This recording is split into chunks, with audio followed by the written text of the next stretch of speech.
शांति। एक बार हम सभी उस रीति से ओम शांति कहेंगे जैसा हम सब ने सुना है कि यज्ञ के आदि में शुरुआत में ब्रह्मा बाबा और सभी ब्राह्मण वत्स ओम की ध्वनि किया करते थे। तब तो ओम शांति शब्द नहीं था, लेकिन ओम की ध्वनि से शुरू करते थे, इसीलिए इस संस्था का नाम भी ओम मंडली पड़ा था। अंदर हम सब गहरी श्वास लेंगे और फिर उस श्वास को निकालते हुए ओम की ध्वनि करेंगे और फिर दूसरी गहरी श्वास लेकर उसे निकालते हुए शांति की ध्वनि करेंगे। ओ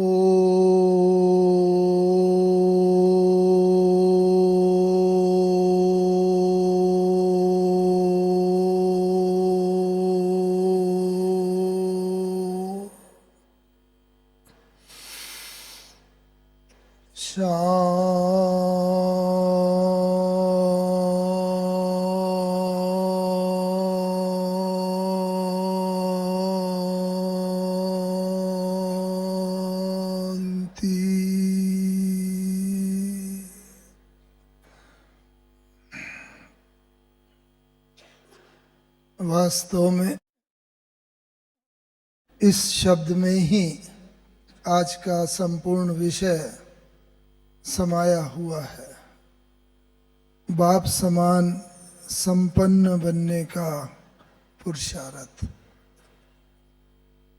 क्योंकि ये ओम शांति ही हमारा पहला लेसन है। जब हम आते हैं ज्ञान में तो बताया जाता है कि हम आत्माएं शांत स्वरूप हैं और ओम माने आत्मा, तो ये पहला लेसन है और ये ही अंतिम लेसन है, क्योंकि जब इस शब्द की यथार्थ स्थिति में हम स्थित हो जाते हैं और वो ही हमारे मनसा वाचा कर्मणा में ये शब्द संपूर्ण रहता है, तो फिर हम इस शब्द में स्थित होके कर्मातीत अवस्था को प्राप्त कर लेते हैं। और फिर तो मालूम ही है कि हम सब बाबा के साथ घर जाते हैं, वहाँ से फिर नई दुनिया में आते हैं और पार्ट बजाते हैं। तो अभी जब बहन जी परिचय बता रहे थे तो मैं ऐसा अनुभव कर रहा था कि बहन जी ने परिचय तो दे दिया काफ़ी लंबा चौड़ा, लेकिन एक दो बातें शायद उनसे मिस हो गई, जो कि हमारे जीवन का सबसे बड़ा सौभाग्य रहा है। कौन सी बात होगी कि इस जन्म में हमें क्या बाबा और मामा, साकार बाबा मामा के साथ रहने का मौका मिला और साकार बाबा के साथ लगभग हम 7 वर्ष तक बीच बीच में अनेकों बार मिले। तो ये कम सौभाग्य है? बहुत बड़ा सौभाग्य है। और इसके साथ साथ इससे भी बड़ा एक सौभाग्य है। ये तो सौभाग्य है ही सबसे बड़ा, लेकिन इसमें भी एक सबसे बड़ा सौभाग्य ये है कि यद्यपि बाबा से हम कई स्थानों पर भी मिले, कानपुर में, दिल्ली में 2 बार मिले, मधुबन में तो लगभग प्रति वर्ष मिलते ही रहे। एक एक वर्ष में दो दो तीन तीन बार भी कई बार हो जाता था। लेकिन सबसे बड़ा सौभाग्य हम समझते हैं ये है कि बाबा के अंतिम दिनों में, 2 दिनों में 17 और 18 जनवरी 1969, जब बाबा ने अपनी संपूर्ण कर्मातीत अवस्था को प्राप्त कर लिया था, उन 2 दिनों में हम यहीं मधुबन आ गए थे। यद्यपि बहुत दूर पोस्टेड थे आसाम में, लेकिन बाबा ने जैसा वायदा किया था वहाँ भेजते समय कि बच्चे बाबा समय पर बुला लेगा, तो 17 और 18 जनवरी को सुबह, 17 जनवरी की सुबह आ गए। और इन 2 दिनों में बाबा की संपूर्ण अव्यक्त फरिश्ता स्वरूप कर्मातीत अवस्था देखने का इन आँखों से सौभाग्य प्राप्त हुआ। तो ये तो बहुत बड़ी, और उसी आधार पर ही आज हम बाप समान संपन्न बनने का पुरुषार्थ, क्योंकि बाबा की संपूर्ण अवस्था हमने देखी, और इससे पहले भी जो उस अवस्था तक पहुंचने की जर्नी थी, यात्रा थी, वो भी 6-7 साल तक देखी। उसके आधार पर हम आज आपके साथ वो कुछ बातें और शेयर करना चाहेंगे, क्योंकि हम सबको भी तो संपूर्ण कर्मातीत फरिश्ता स्वरूप स्थिति को प्राप्त करना है। और तभी हम कर सकेंगे जब हमारे सामने कोई रोल मॉडल की बात होंगी।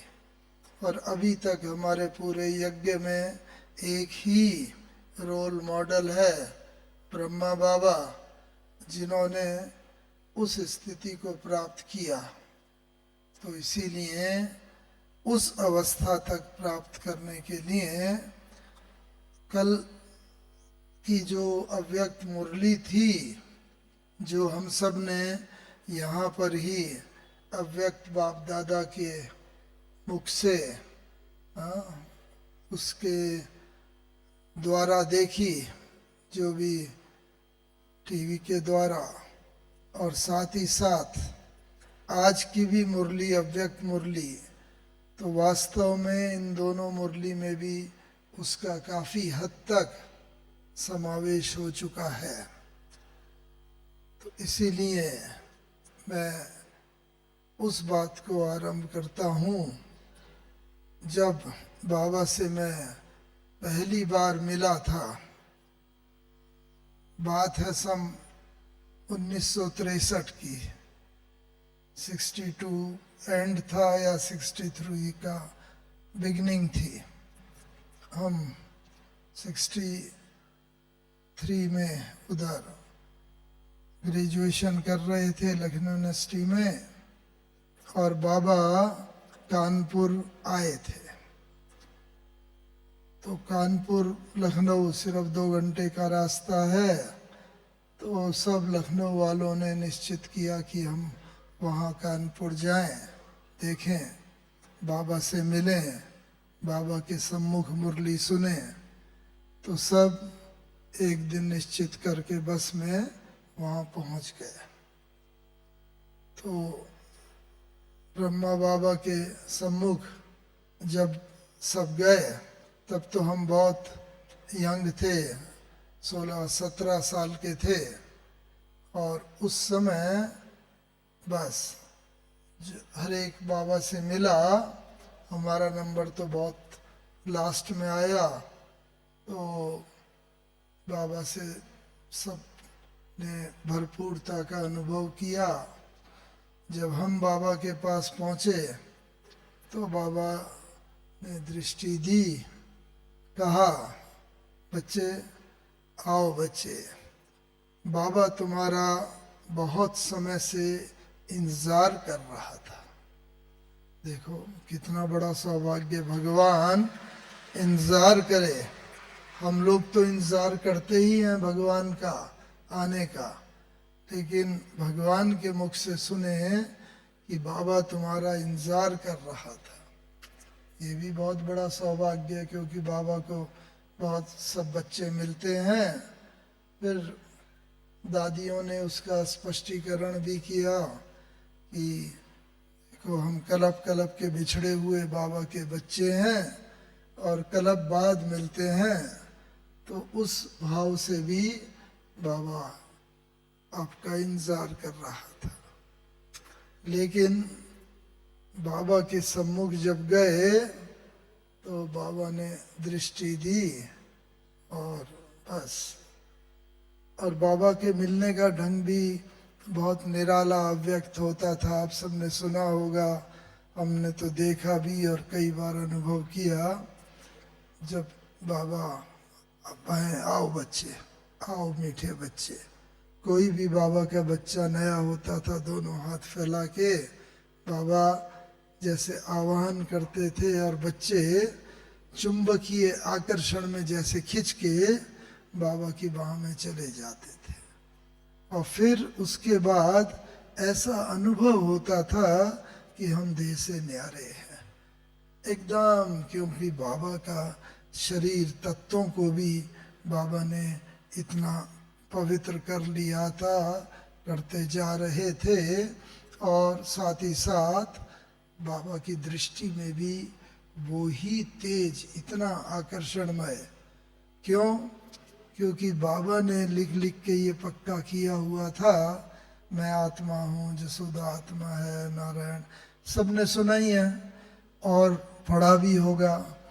तो बाबा बस जिसको भी देखता था, बस देखा प्रकृति में, और वो आत्मा भी एकदम देह से न्यारी हो जा। भले पहली बारी हो, लेकिन कुछ क्षणों के लिए तो बिल्कुल देह से न्यारी हो जाती थी। ये तो हरेक के जीवन में एक बिल्कुल ही नया अनुभव है।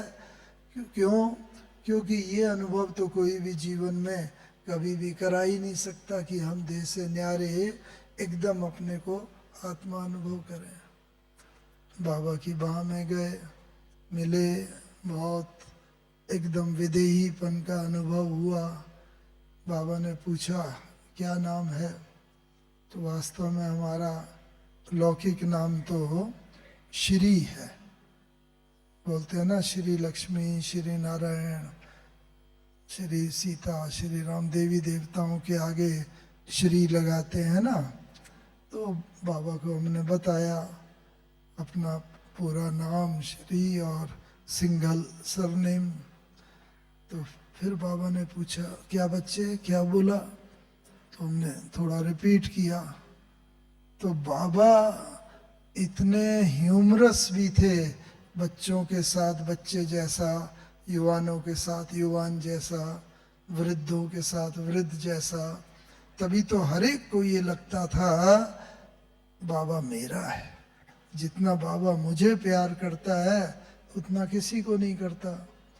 तो बस बाबा ने कहा बच्चे श्री, ओ आओ आओ। बाबा के साथ जो दादियाँ बैठी थी, उस समय तो सब दादियाँ भी रिलेटिवली यंग थी। और मैं ये बात बता रहा हूँ 1963 की। तो बस सब बैठे थे, आओ दादी, आज बाबा को एक बच्चा मिला है जो हो क्या बाबा से भी ऊंच है, महान है। ये तो सिर मुड़ाते ही ओले पड़े, क्योंकि ऐसा तो कोई हो भी नहीं सकता। और हम तो एकदम भौचक्के से रह गए। फिर बाबा ने उसका अर्थ बताया, देखो बच्चे, अभी तो श्री जो है ना, ब्रह्मा बाबा भी अपने नाम के आगे नहीं लगा सकता, क्योंकि श्री सिर्फ उनके नाम में लगता है जिनकी आत्मा भी पवित्र और शरीर भी पवित्र। देवी देवता हैं, लक्ष्मी नारायण, राधा कृष्ण, राम सीता, और जो भी महान आत्माएं होती हैं, आजकल भले लौकिक दुनिया में, इस दुनिया में किसी के नाम में भी लगा दे हैं, लेकिन श्री देवी देवताओं के नाम, क्योंकि आत्मा के साथ शरीर भी पवित्र, ये बहुत आवश्यक है। और अभी तो 5 तत्व ही अपवित्र हैं और शरीर की उत्पत्ति ही विकारों से होती है, इसीलिए शरीर भी अपवित्र और आत्मा भी अपवित्र। इसीलिए बाबा ने फिर उसका अर्थ बताया, देखो बच्चे, अभी श्री तो कोई लगा नहीं सकता, तुम भी नहीं लगा सकते, ब्रह्मा बाबा ही नहीं लगा सकता, श्री तो कोई भी, कौन किसका नाम हो सकता है? बाबा तो हर चीज के अर्थ में जाता था ना। तो अब बाबा तुम्हारा नाम मोहन करता है, तुम्हारा नाम परिवर्तित होकर मोहन, और श्री जैसा तुम्हें बनना है। श्री अर्थात आत्मा को भी पवित्र बनाना है और शरीर के ये 5 तत्वों से निर्मित ये तत्वों को भी पवित्र बनाना है। तो बाबा ने नाम भी चेंज कर दिया, ये भी एक हमारा सौभाग्य रहा। नया नाम भगवान से मिल गया तो साधारण बात तो नहीं है। तो तब से भले लौकिक रीति से सर्टिफिकेट उन सब में नाम श्री का ही है, लेकिन अलौकिक नाम बाबा ने दे दिया कि मोहन अभी इस संगम युग पर नाम, और श्री जैसा बनना है। जब तुम्हारी आत्मा और शरीर दोनों पवित्र हो जाएंगे तो फिर श्री लगा सकोगे, लेकिन अभी तो श्री नहीं लगा सकते। तो देखो बाबा हर चीज के अर्थ में जाता था। किसी का नाम माया देवी होता था, बाबा कहता था अब माया से क्या काम, और तुम्हें बस माया भूल के बाबा कुछ भी नाम, गीता नाम या कोई भी अच्छा नाम देवी देवताओं से लगता होगा अच्छा नाम दे देता था। किसी का नाम कोई मानो गरीब दास है, उसका नाम होता था तो अरे बच्चे अब तो you are the richest in the world, बाबा मुरली में बोलता है ना, भगवान मिल गया तो गरीब कहाँ रहे, और अब तो तुम बहुत अमीर। तो बाबा उनका नाम अमीर चंद कर देता था। हमारे एक भाई का नाम ऐसे ही बाबा ने पंजाब के है अमीर चंद कर दिया, और अंतिम समय तक भी अमीर चंद रहा। तो आप ये नहीं समझना बाबा ने नाम, भाई अब तो बाबा रहा नहीं साकार में उस रीति से, तो हमारा तो वही पुराना नाम है। नहीं, आप सबके भी नाम चेंज हो गए हैं। क्या नाम हो गया आप सबका? हाँ, ब्रह्मा कुमार और ब्रह्मा कुमारी, ये भगवान का दिया हुआ नाम है। और पवित्र तो बन गए, इसीलिए साथ में ये लक्ष्य भी देता है, क्योंकि जब बाबा के बनते हैं तो पवित्रता को तो धारण करते हैं, ब्रह्मचर्य को पालन करते ही हैं। तो जो ब्रह्मा बाबा का पुरुषार्थ रहा, शुरू से ही बाबा के सम्मुख वर्तमान और भविष्य स्पष्ट रहा अपना।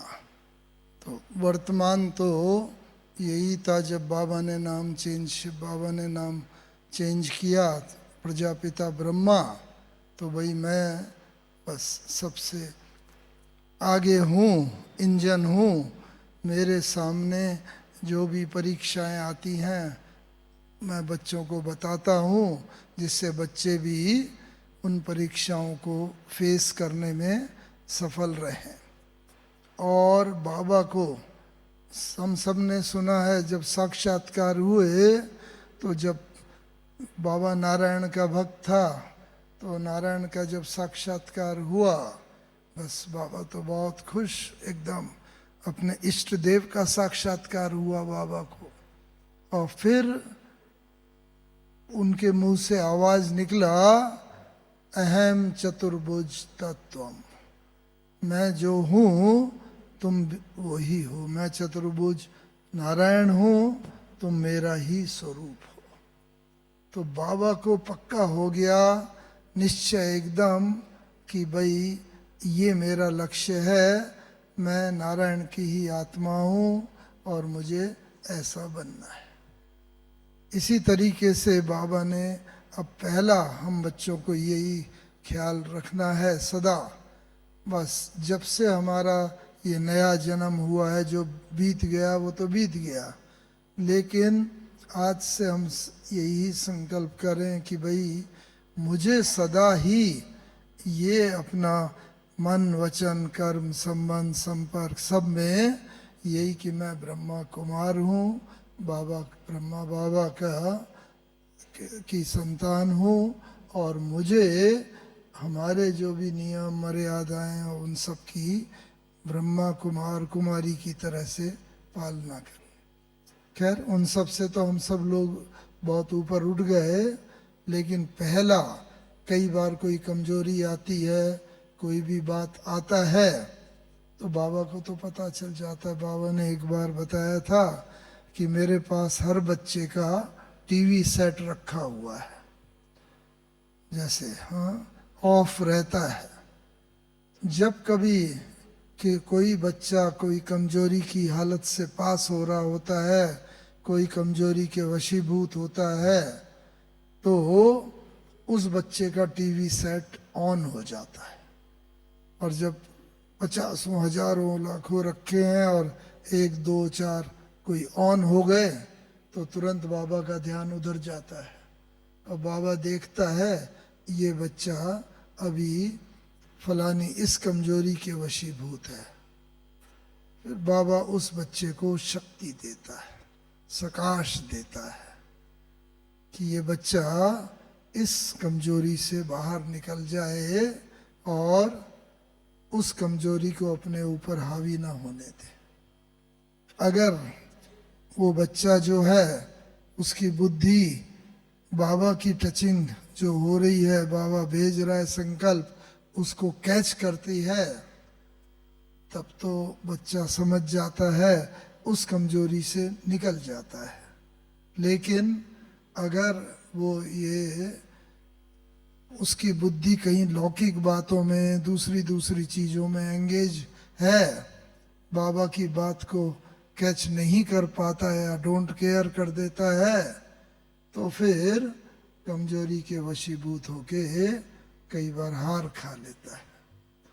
इसीलिए बाबा ने कहा अपनी बुद्धि को हमेशा क्लीन और क्लियर रखो, जिससे अंत समय तक के लिए भी वो ये तैयार हो जाए कि बाबा कुछ टचिंग कराना चाहे तो वो टचिंग आप कर सको, स्वीकार कर सको, ले सको।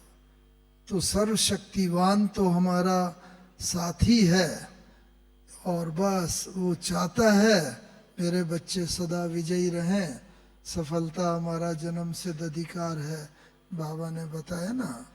तो इसीलिए कभी भी हार ना खाएं।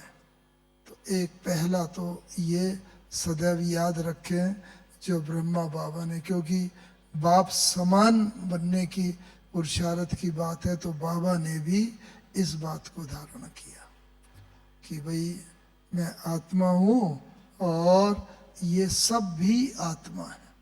हर एक व्यक्ति को उसका देह न देख करके कि ये पुरुष है या स्त्री है, मैं आत्मा, ये भी आत्मा भ्रकुटी में निवास कर रही है और मैं आत्मा इस आत्मा को देख रही है, दृष्टि दे रही है।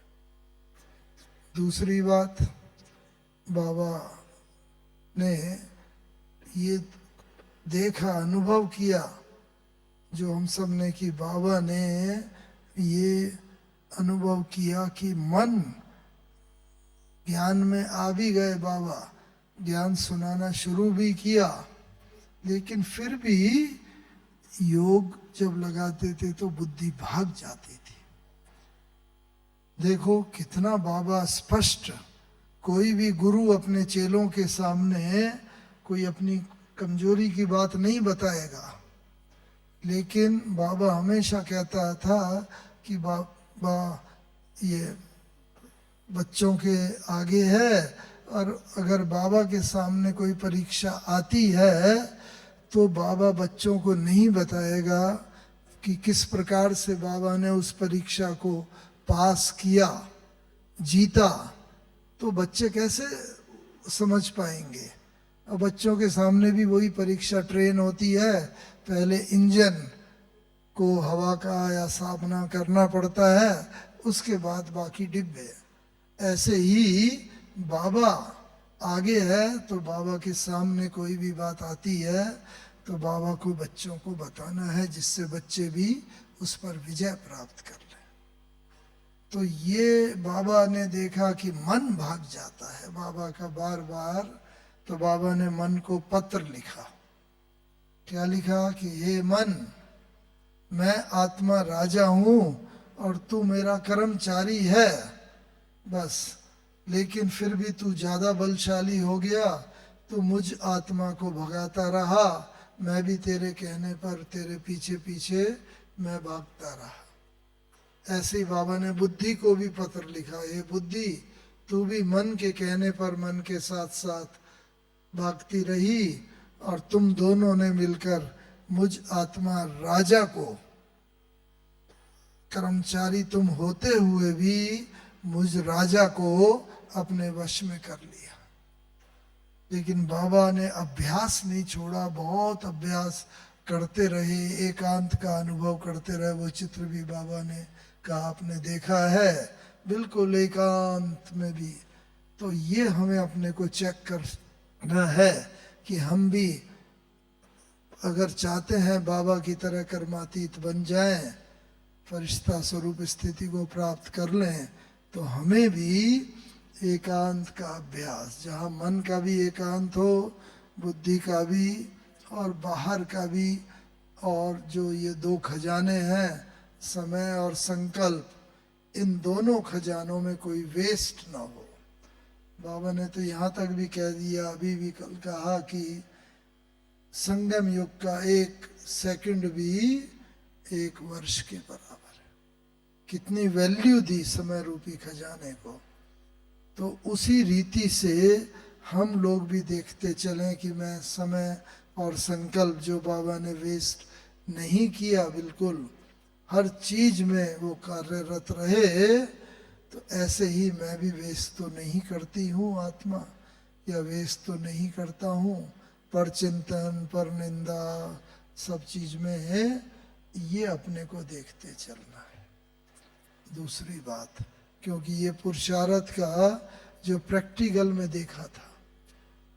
तीसरी बात बाबा की देखी कि जब बाबा के पास हम लोग जाते थे, मधुबन आते थे या कहीं पर मिलते थे, तो बाबा पूछता था, बच्चे हाँ बस कुछ पूछना है। अगर कोई प्रश्न होता था हम लोग पूछते थे, बाबा उसका उत्तर देता था, समाधान करता था। लेकिन जैसा मैंने बताया कि अंतिम 2 दिन में भी 17-18 जनवरी को हम यहीं पर बाबा के पास थे, तो बाबा के सम्मुख जा गए हम उन 2 दिनों में, और यहाँ पर बाबा के सम्मुख जाके बाबा ने दृष्टि दी, और बाबा ने कहा, बच्चे ये पूछने आए हो, अच्छा ऐसा कर लो, ऐसा हो जाए। पहले तो बाबा पूछता था क्या प्रश्न है, हम लोग प्रश्न बताते थे, लेकिन 17-18 जनवरी 1969 को जब साकार रूप में हम बाबा से मिले, तो बाबा तो अपनी कर्मातीत अवस्था को पहुंच चुका था लगभग। तो उस समय बाबा ने दृष्टि दी, और बस जो मन के अंदर संकल्प है, जो चल रहा है, वो बाबा ने बता दिया, ये पूछने आए हो बच्चे, अच्छा ऐसा कर लो, ऐसा हो जाए। बस कम से कम समय में पूरी बात खत्म हो गई। तो ये जो स्थिति है, ये कर्मातीत अवस्था तक पहुंचने की, पहले बाबा पूछता था, लेकिन क्या प्रश्न है, बाद में उन दिनों में बाबा की ये स्थिति हो गई थी कि बस दृष्टि दी, दृष्टि के द्वारा मन के में उत्पन्न हुए प्रश्न को जाना, उसको बताया, उसका समाधान किया, फिर बाबा न्यारा और प्यारा। तो तो ऐसे ही हमें भी उस स्थिति को प्राप्त करना है, लेकिन उस स्थिति तक पहुंचने के लिए हमें क्या क्या चीजों से पास और होना है वो भी हमारी नॉलेज में रहे। तो सबसे पहली बात है, बाबा ये तो सर्टिफिकेट हम बच्चों को देता है कि बच्चे, आजकल बच्चों के मन में विकारी संकल्प तो नहीं चलते हैं, लेकिन व्यर्थ संकल्प अभी भी चलते हैं। तो इसीलिए क्या करना चाहिए, क्योंकि सारा खेल हमारा सोचने की बात है, संकल्प की बात है, तो मन का है। तो मन को हमें किस तरीके से अपने वश में करना है। तो बाबा ने मन को पत्र लिखा, पहले तो ये कि तुम दोनों ने आज राजा को अपने पीछे पीछे बहुत कमजोर बना के जैसे भगाते रहे। अब बाबा कहता है, सेकंड पैरा में बाबा ने पत्र में लिखा कि अब बाबा कहता है, हे मन, हे बुद्धि, अब बाबा अब जो है अब तुम्हारे पीछे पीछे नहीं भागेगा। क्यों? क्योंकि मैं आत्मा राजा अपनी स्वस्थिति में स्थित हो गया हूँ, स्थित हो रहा हूँ और स्थित हो गया हूँ। अब तुम्हें मेरे कहने पर चलना होगा, मैं तुम्हारे कहने पर नहीं चलूंगा। क्यों? क्योंकि मैं राजा हूँ, तुम मेरे कर्मचारी हो, तुम्हें मेरे कहने पर चलना पड़ेगा। तो तीसरी बात, हमें भी अपने मन और बुद्धि को ऐसे ऑर्डर करके अपने वश में रखना है। ये ना कहें भक्ति मार्ग की तरह क्या करें, मन बड़ा चंचल है, भाग जाता है। अभी भी काफी हम लोग में होंगे जो आते हैं सेंटर पर, लाल लाइट भी हो गई, गीत भी बज रहा है, दृष्टि भी ले रहे हैं, लेकिन मन जो है सारे दिन में जिन जिन कार्यों में व्यस्त रहा उधर उधर भाग जाता है। अभी भी हम बहुत लोगों का अनुभव है ये। क्यों? क्योंकि मन जो है ना, अभी भी जहां पर व्यस्त, जहां पर मन का लगाव है, झुकाव है, वहीं पर मन बार बार भाग जाता है। तो बाबा ने मन को वश करने के लिए ये पत्र भी लिखे और ये ध्यान रखा। और इसीलिए बाबा कहते हैं रोज रात्रि को मन बुद्धि संस्कार की दरबार लगाओ। वो दरबार लगाओगे तो पता चलेगा कि आज मन ने मेरी कितनी बात मानी या नहीं मानी, आज बुद्धि कहाँ कहाँ भटकी या मेरे कहने अनुसार बुद्धि चली। तो ये आवश्यक जो बाबा है, और बाबा रोज रात को दरबार लगाता था अपनी। तो मैं भी अपने से पूछूं कि मैं भी रोज रात्रि को सोने से पहले अपने मन बुद्धि संस्कार की दरबार लगाती हूँ। यही बात बाबा चार्ट के रूप में कहता है, रोज अपना चार्ट लिखो, चार्ट में देखो कि मेरी बुद्धि कहाँ कहाँ व्यर्थ गई, कैसे मैंने उन पर नियंत्रण किया। तो ये लिखने से हम लोग धीरे धीरे धीरे मन को अपने वश में करते जाएंगे। हाँ, एक बार एक राजा के दरबार में एक व्यक्ति आया, छोटा सा भिक्षा पात्र था उसके पास। उसने राजा को कहा, राजन मुझे कुछ भिक्षा दो। तो राजा ने अपने मंत्री को बोला कि जाओ राजकोष से कुछ अशर्फी यहाँ सोने चांदी भर के लाओ, इसके पात्र में डाल दो। तो मंत्री गया, भर के लाया, डाल दिया, पात्र भरा नहीं। दूसरी बार गया, तीसरी बार गया, चौथी बार गया। अब देखने में तो पात्र छोटा सा था लेकिन बढ़ता नहीं था। तो राजा ने कहा, महाराज जरूर इसमें कोई ना कोई रहस्य है। कितनी बार मंत्री गया, भर भर के लाया, डाला, लेकिन ये पात्र भरा नहीं है। तो उसने कहा, जो आया था साधु, कि भाई महाराज बात तो सही है, क्योंकि ये पात्र जो है ना, ये मनुष्य की खोपड़ी का बना है, सिर का बना है, यहाँ मनुष्य का मन होता है, और मन कभी भी तृप्त नहीं होता।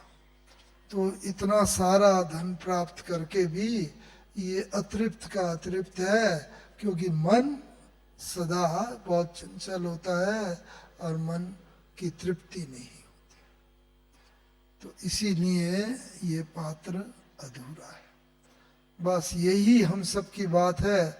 मन में एक संकल्प, एक इच्छा उठी, वो पूरी होती है, दूसरी का जन्म हो जाता है, दूसरी हुई, तीसरी का।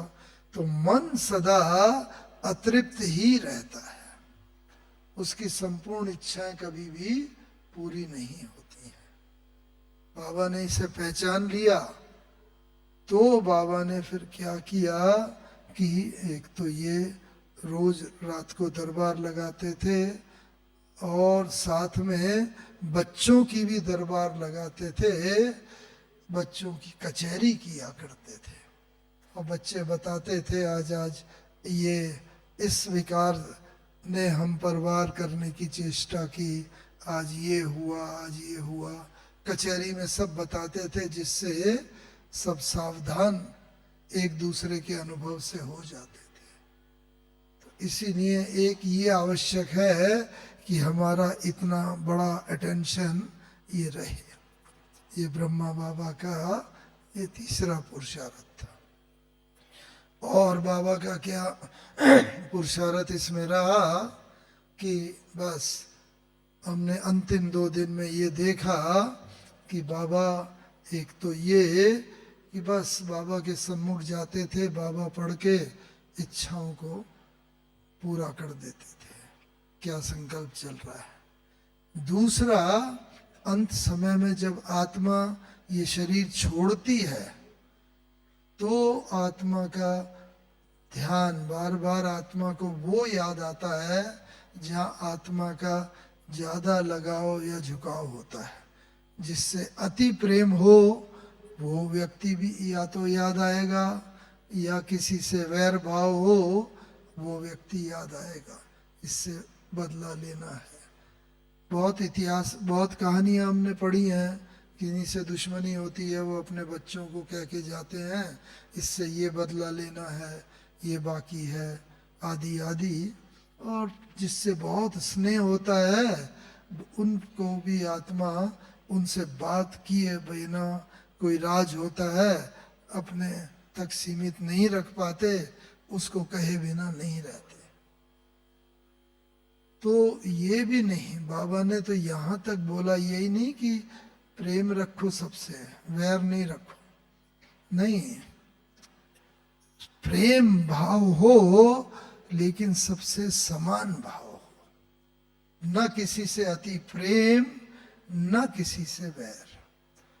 कबीरदास जी भी बोल के गए ना कि कबीरा खड़ा बाजार में सबकी मांगे खैर, ना काहू से दोस्ती ना काहू से बैर। न किसी से दोस्ती हो न बैर हो, क्योंकि अंत समय इन दोनों के आने की संभावना है बुद्धि में, और अंत में ये याद आ गया तो अंतमति सो गति, हम फेल हो जाएंगे। इसीलिए ये बहुत आवश्यक है।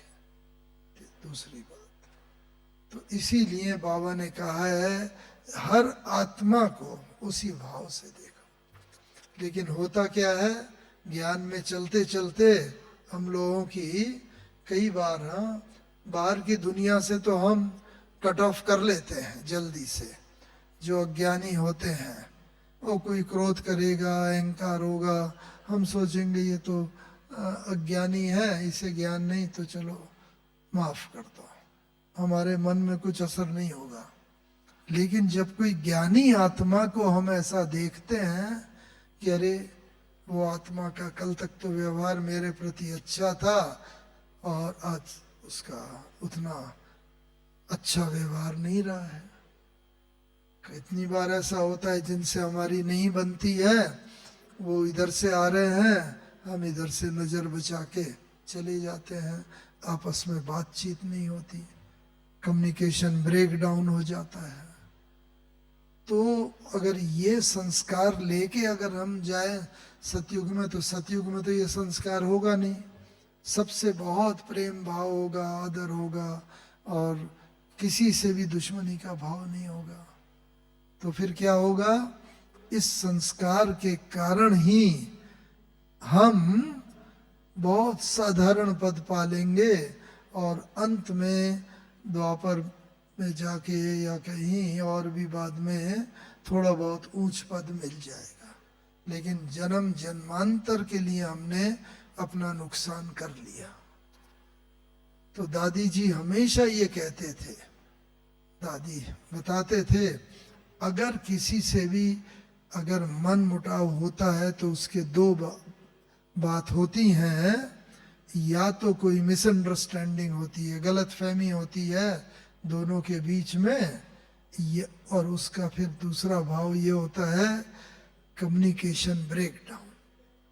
गलत फहमी है, इस वजह से आपस में बोलना बंद हो जाता है, और बस जब आपस में बोलना ही बंद हो गया, मैं सोचता हूँ पहले वो बोले, वो सोचते हैं कि पहले ये बोले, और ये ईगो अहंकार जो है आपस में निकट नहीं आने देता, और फिर इसकी वजह से जितना दैवी परिवार, सतयुग में तो दैवी परिवार में बहुत बहुत स्नेह प्रेम आदर सब कुछ होता है, यहाँ ये संस्कार लेके अगर हम चले गए तो वहाँ तो बहुत साधारण पद हो जाएगा। इसीलिए दादी हमेशा कहते थे, अगर किसी से ऐसी बात है, आपको लगता है कि वो बहन या भाई हमसे उतना प्रेम स्नेह भाव से नहीं बोल रहा है, आप अपना अहंकार दबा करके शांत करके उनके पास जाओ, बोलो बहन जी या भाई जी, मुझे ऐसा प्रतीत होता है कि हम दोनों में उतना स्नेह नहीं है जितना पहले होता था, अभी आइए हम लोग मिलके कोई गलत फहमी हो तो उसे दूर कर लें। ये बहुत बहुत आवश्यक है। क्यों? क्योंकि अंत मते जहाँ पर हमारी बुद्धि होगी, अंत में वो ही याद आ जाएगा, और फिर उसके यहाँ हमें जन्म लेना पड़ेगा हिसाब किताब चुकतू करने के लिए। ये तो जन्म जन्मांतर की हार हो गई। इसीलिए यहाँ पर थोड़ा बहुत अपने अहंकार को शांत करके उन बहन या भाई से वार्तालाप करके हम लोगों को कर लेना चाहिए।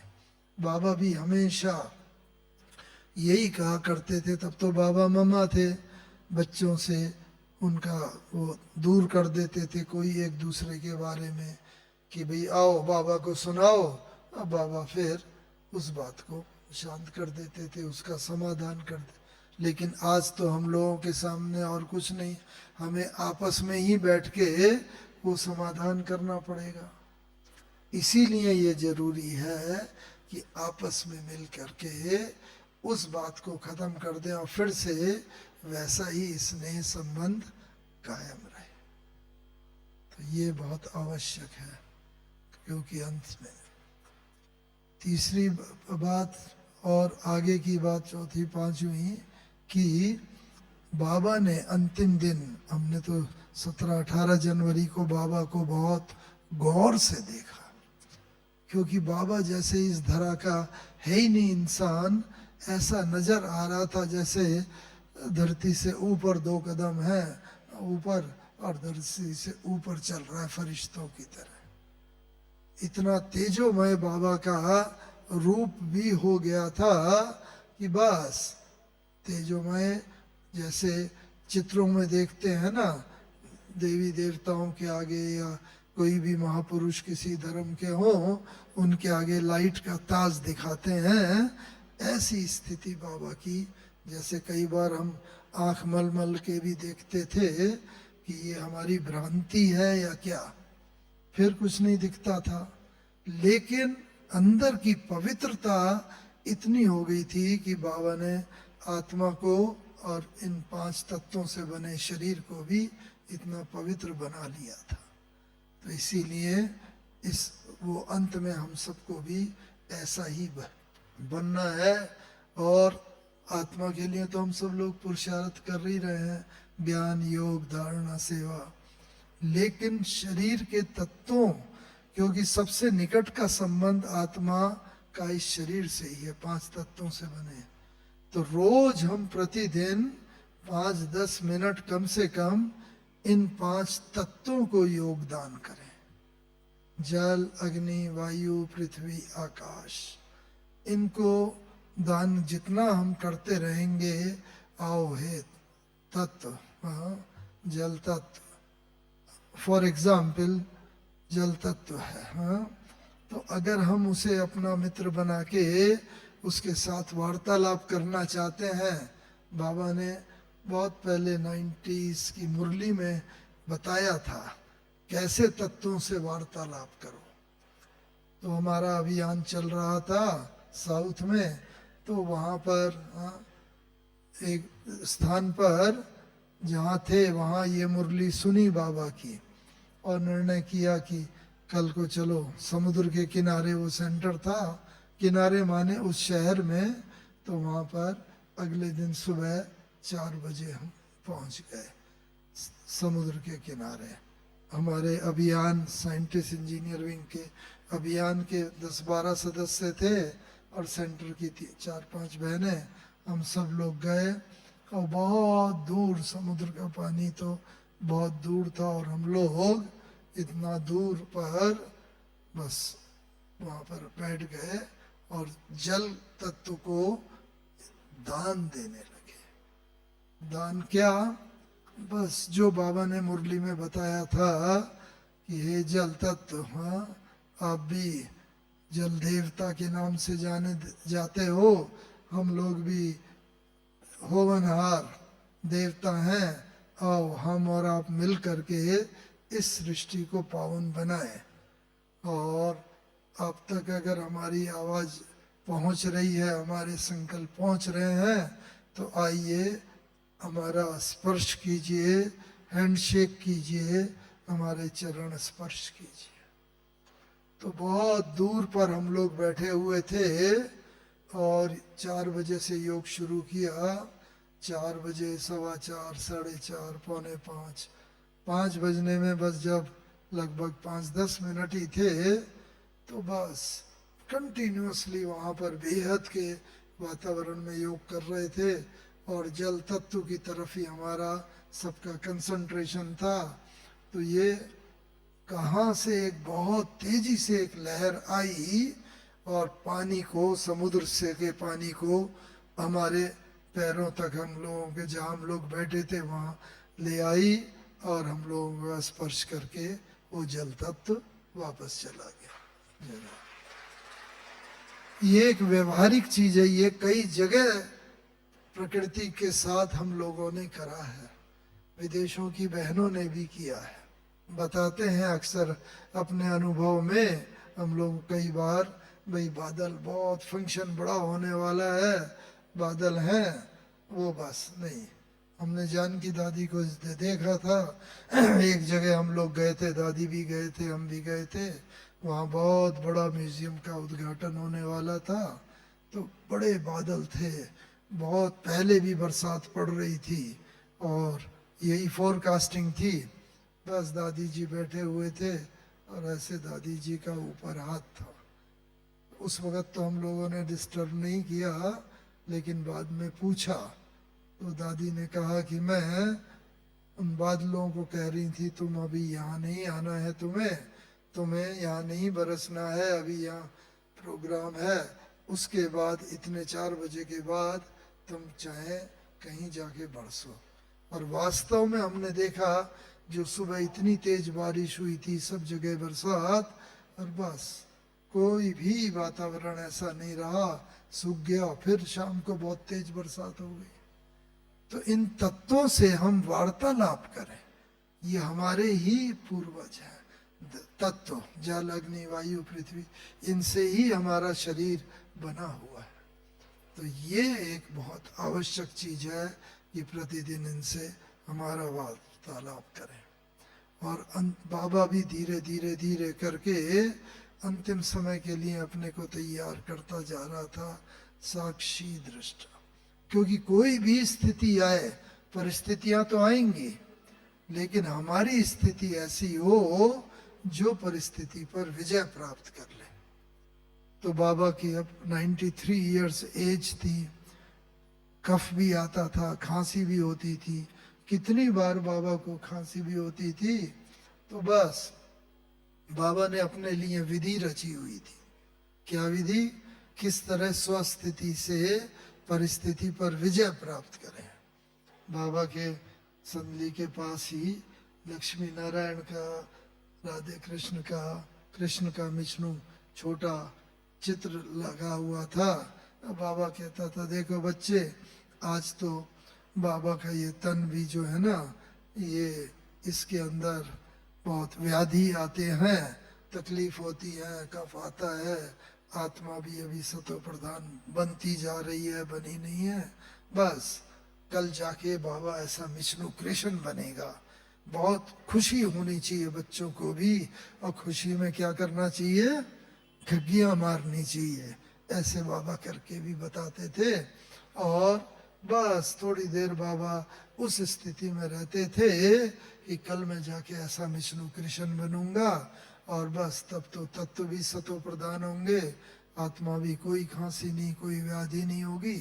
और इस तरह बाबा कह के फिर मुरली चलाने लगते थे, और खांसी कहाँ गायब हो गई पता भी नहीं चलता था। ऐसे अपनी परिस्थिति के ऊपर बाबा विजय प्राप्त करते थे। ऐसी हमें भी जो परिस्थितियां हमारे सम्मुख आती हैं, हमें भी अपने लिए वो विधि रचनी चाहिए कि अंत समय तक हम उन पर विजय प्राप्त कर लें। अंतिम दिन और हमने क्या देखा? अब बाबा ने सुबह मुरली तो नहीं चलाई थी 18 जनवरी को, लेकिन बाबा ने कहा आज बाबा ने मुरली नहीं चलाई है, और जो जो पहले काम थे, पेंडिंग काम, बचे हुए काम, वो बाबा ने पूरे किए, पत्र लिखे आदि आदि।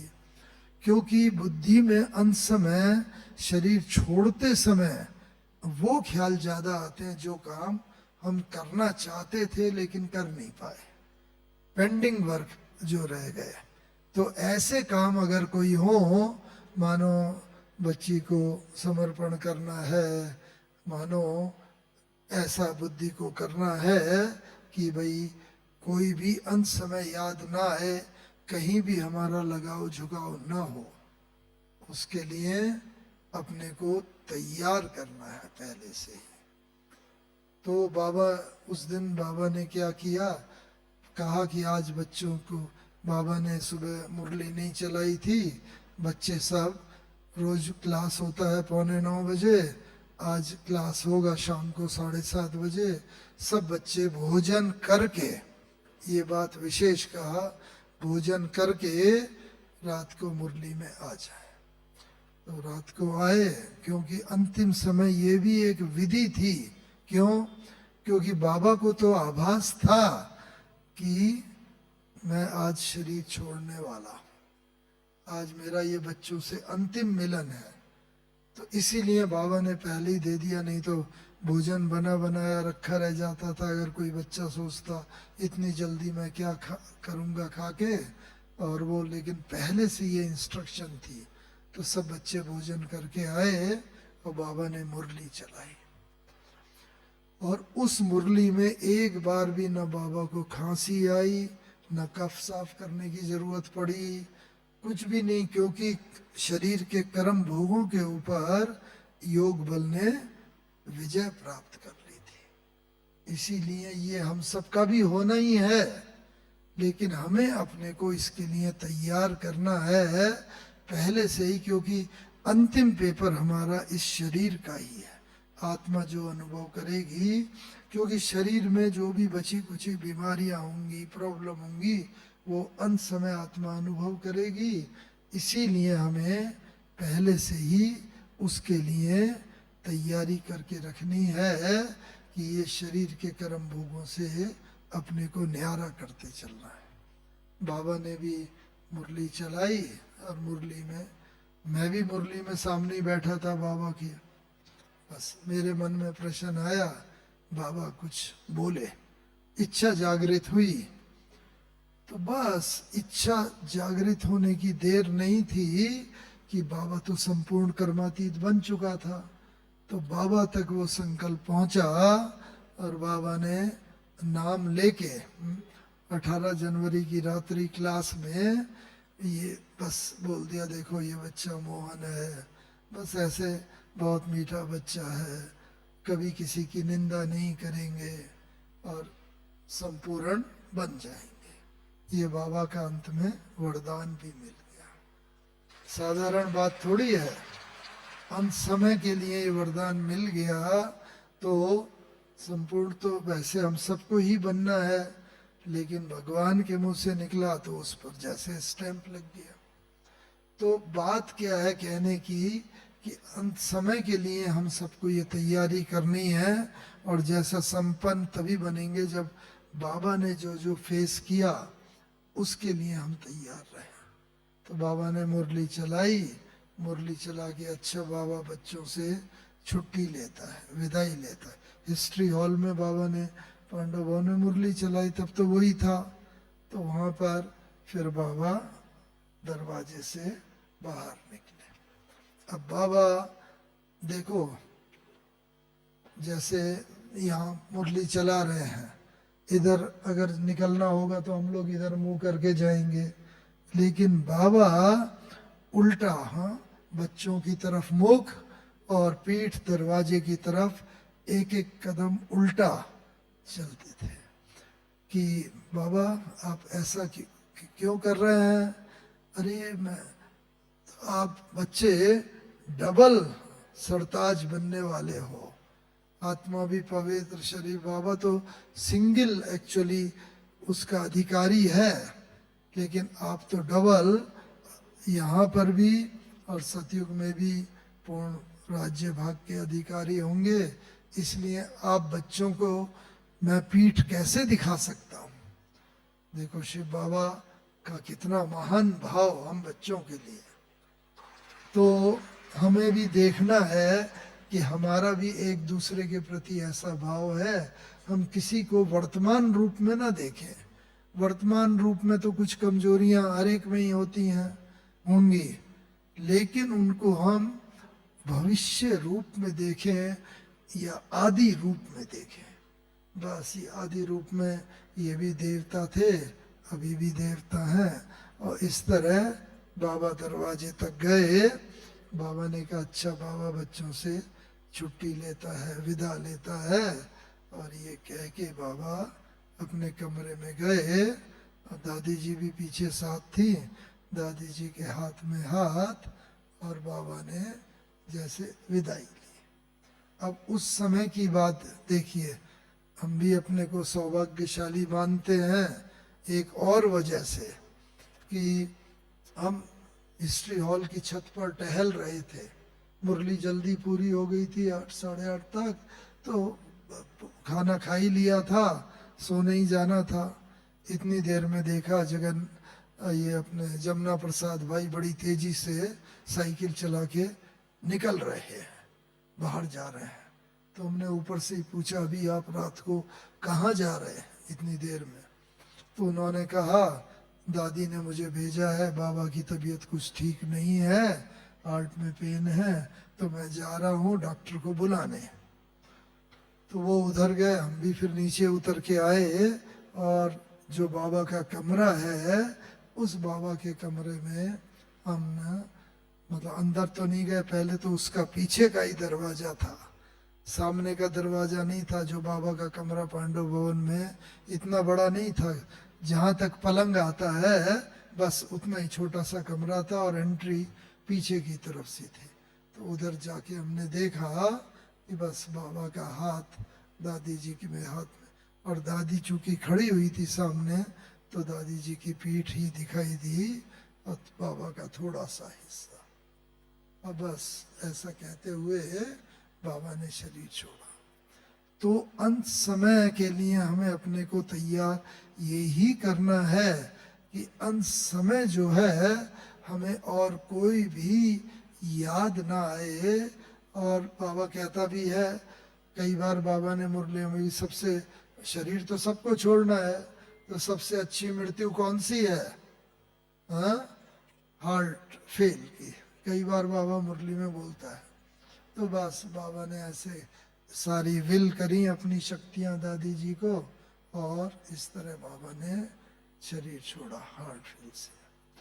तो हम सबको भी ऐसी स्थिति तक, फिर बाबा का पूछा था, 13 दिन तक भोग लगा था ना, तो उसमें एक दिन खास बाबा आपको अंत समय क्या आपकी स्थिति थी, तो फिर बाबा ने बताया कि बच्चे अंत समय कर्म भोग और योग बल की बहुत युद्ध चल रही थी। बस पेन भी था हार्ट में बहुत, और योग बल भी। तो शुरू में योग बल कम था और पेन ज़्यादा था, लेकिन धीरे धीरे योग बल बढ़ता गया, पेन कम होता खत्म होता गया, उसकी अनुभूति खत्म, और फिर शरीर ऐसे छोड़ दिया जैसे मक्खन से बाल, इस रीति से। तो अंत समय हमें भी आभास हो जाएगा कि अब हम जाने वाले हैं।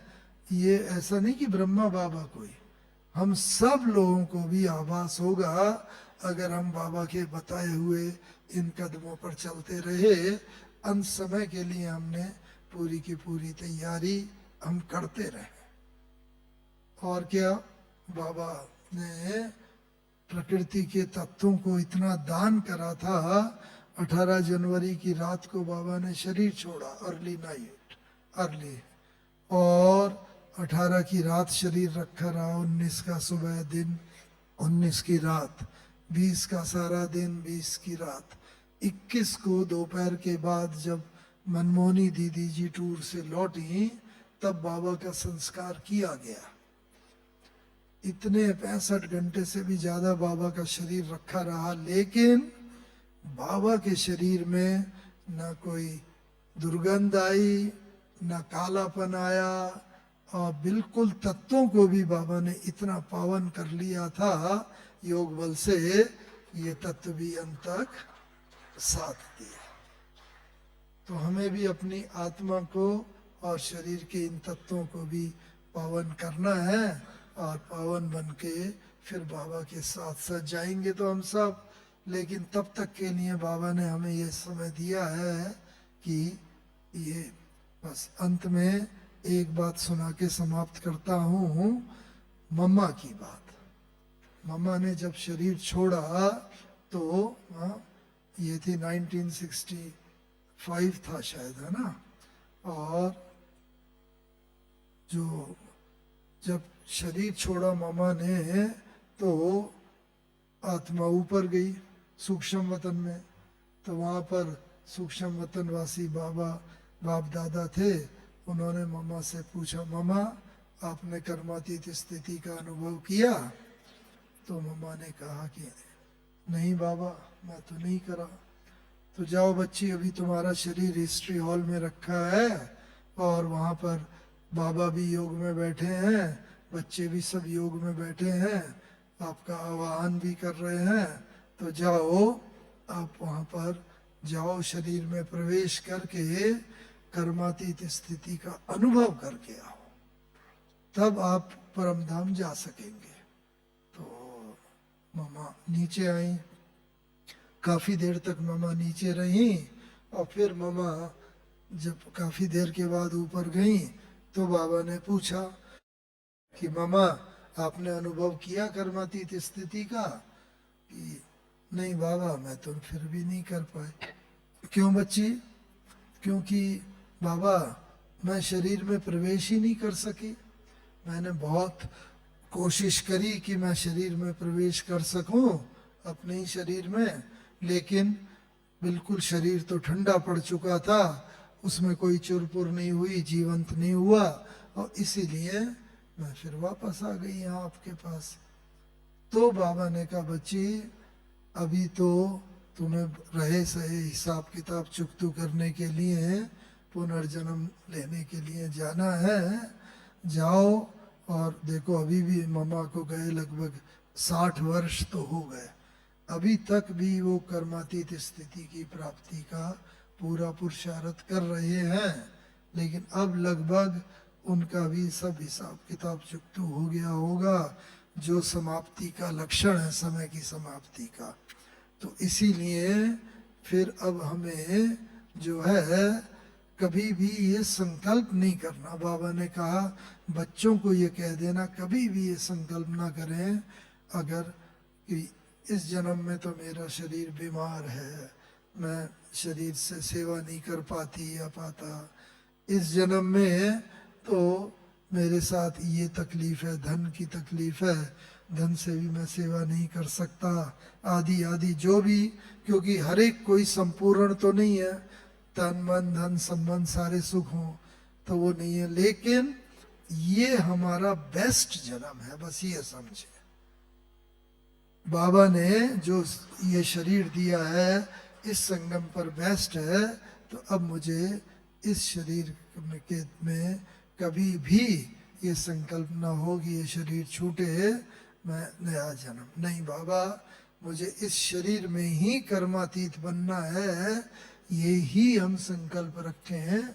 तो बाबा ने सब बच्चों को उस समय ये संदेश दिया, तो अभी भी हम सब जाएं तो यही संकल्प लेके जाएं कि जितनी जैसी भी परिस्थितियां हैं वो बेस्ट है मेरे हिसाब से, संगम युग के हिसाब से इससे अच्छी परिस्थितियां नहीं हो सकती थी।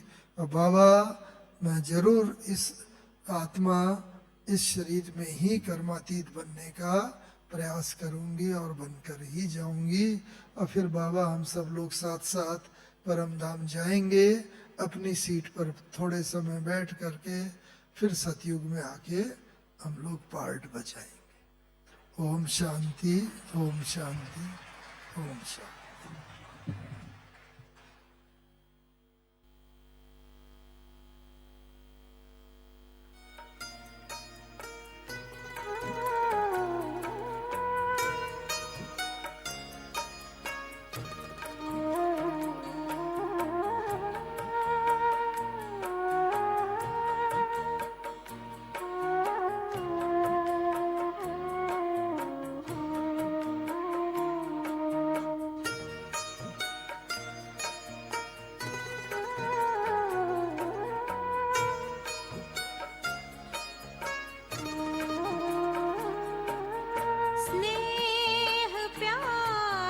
तुझसे बाबा बांधी है जीवन डोर,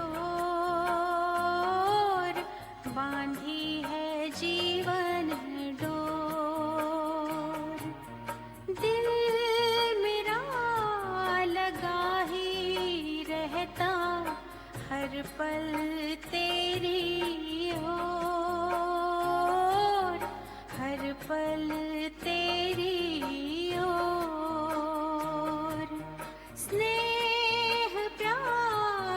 तुझसे बाबा बांधी है जीवन डोर,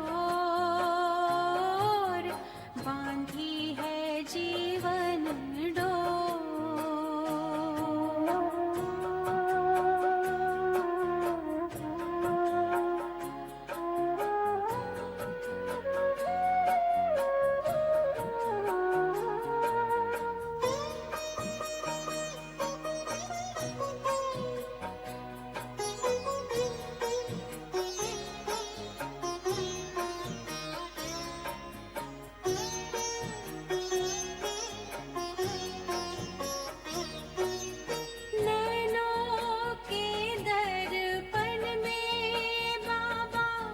तुझको सदा ही देखूं, क्या से क्या बनाते हो, हर पल यही मैं सोचूं, हर पल यही मैं सोचूं। मन आंगन में अब तो बाबा, मन आंगन में अब तो बाबा, खुशियों के नाचे मोर, खुशियों के नाचे मोर। स्नेह प्यार की तुझसे बाबा बांधी है